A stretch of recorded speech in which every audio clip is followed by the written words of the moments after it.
Have you heard of the Human Cannonball? It's this old circus act in which a human being is launched from a specially designed cannon and is caught far away with a net or a body of water. Now the question of where do we place this net is dealt with by classical mechanics, and that's where we step in. Now let's say you are a hero and you want to take this daring act. Then what's the first question you want the answer for? Where must the safety net be placed? And there is no question of trial and error here, right? You won't accept it if I come and tell you, hey, let's keep it here. You jump once, let's see what happens. That's not something you're going to accept. Now also, you will want to know how high the ceiling must be if you're doing it indoors, right? Otherwise, you'll go hit the ceiling and then it doesn't matter where you place the net.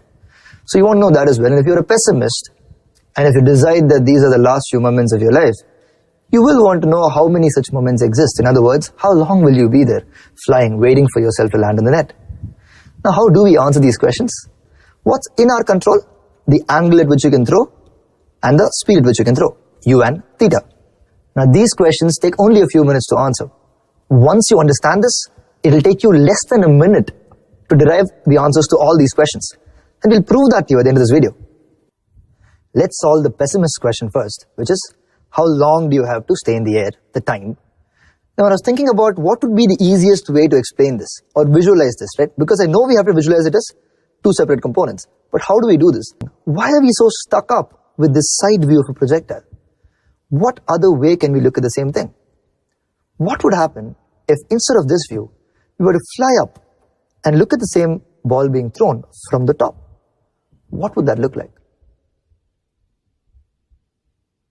It would look like something is moving in a straight line, right? Just one-dimensional motion and at a constant speed of the horizontal component, which in this case is going to be u cos theta. Interesting. Now, is there another way we can look at it? What if we go to the front view? In other words, the view in which it looks like the person's throwing right at you, and then what's the same thing happening? Again, it's going to look like the body is moving in just one line. It's going up and coming down, right? Except that the speed at which it starts will be u sin theta, the vertical component. Now, to answer the question, how long will you be in the air? Which of these 2 points of view do you think is more useful? If you were to look at this motion from the front view, you will notice that it's as good as a ball being thrown up and coming back down again. And that is familiar, isn't it? So let's bring that over here. If you were to notice, if I had thrown a ball up at u, how long will it take to reach its highest point? U by g, right? If you're curious why, every second the velocity reduces by g. So for it to become 0, it takes u by g seconds. It's easy to do. Then for it to come back again, it will be 2u by g. So if I had thrown a ball up, it takes 2u by g seconds to go up and come down. Now what's this whole projectile motion viewed from this point of view? It's just a ball thrown up at u sin theta. So you have 2u by g, you just have to replace u with u sin theta and you get the answer for how long this person will stay in the air. A change in point of view can make our problem really simple, can't it? Now think about this again. For the question of how high the ceiling must be, which point of view do you think is useful? Again, the front view, right? Because that's the view in which you see something going up and coming down.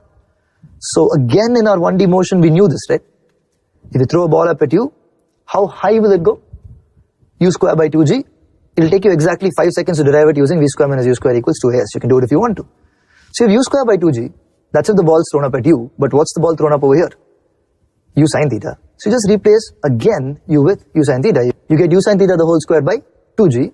If you want to write it in another way, you can write u square sin square theta by 2g. Which brings us to the last and probably the most important question, right? Where should you keep the net? Now for this question, which view is important? Yeah? You will understand that both views are important.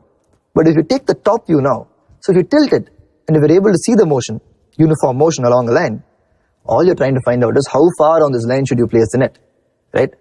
You know the speed at which the motion's happening. So what's the only variable you need? Time. The pessimist question was answered in the beginning a little cleverly so that we can use it here. So what do you have here?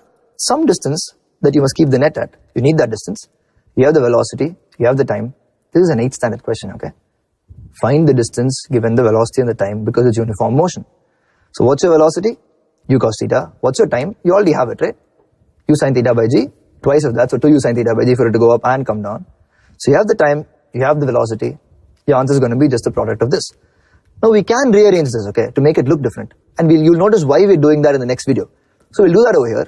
What are you getting over here? Yeah, u cos theta multiplied by 2u sin theta by g. Yeah. So 2 times u cos theta and u sin theta is sin 2 theta. Oh, you're asking me why? Okay, fine. If you're asking me why, I'll tell you this. There is a small identity in trigonometry which says sin of a plus b equals sin a cos b plus cos a sin b. Over here you put a and b as theta, you'll get sin of theta plus theta equals, which is sin 2 theta equals sin theta cos theta plus cos theta sin theta, which is 2 sin theta cos theta. Now some of you might also ask, why is sin a plus b equal to sin a cos b plus cos a sin b? We'll not go into the derivation here because I don't know the derivation. Also because it might be a little irrelevant, isn't it? So in the final form, the question of where to place the net looks like this. U square sin 2 theta by g. Now these 3 answers have very serious names, okay? The first question, how long will you be in the air, is called the time of flight of a projectile. And how high will it go is called the maximum height that a projectile reaches. And how far you should place the net is called the range of a projectile. Now don't remember these results. Why? Because remembering or recollecting these formulae takes longer than deriving them. You want to see how? Let's say you want the time of flight. You know a ball thrown up at u takes u by g to go, v by g to come down, so overall to u by g. Therefore, you'll replace u with u sin theta, 2u sin theta by g. You're done, right? You want the maximum height. You throw a ball at you know it goes to a height of u square by 2g. So you just replace u with u sin theta over here, u square sin square theta by 2g. You're done. You want the range. You know the velocity is u cos theta. Initially, you want the time. Time is already over here. So u cos theta into 2u sin theta by g. You can rearrange it. You'll get u square sin 2 theta by g, and you're done. That's all it takes to derive all these problems, doesn't it? And that's not even the only reason to not remember these. There is a more important reason, and that is that these formulae for the range, time of flight and all that are for a special case, right?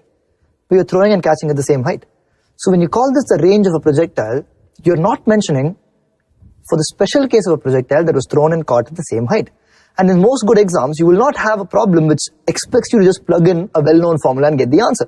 There'll be some change, and remembering this formula, we'll show you, might actually constrain the way in which you think. Instead of taking a simple approach, you might actually end up taking a more complex approach because you remember these formulae. Even if you do want to internalize these results, the best way to do that might be to solve problems, and whenever you need these results, just derive them. And eventually you'll reach a point where you don't have to derive them at all.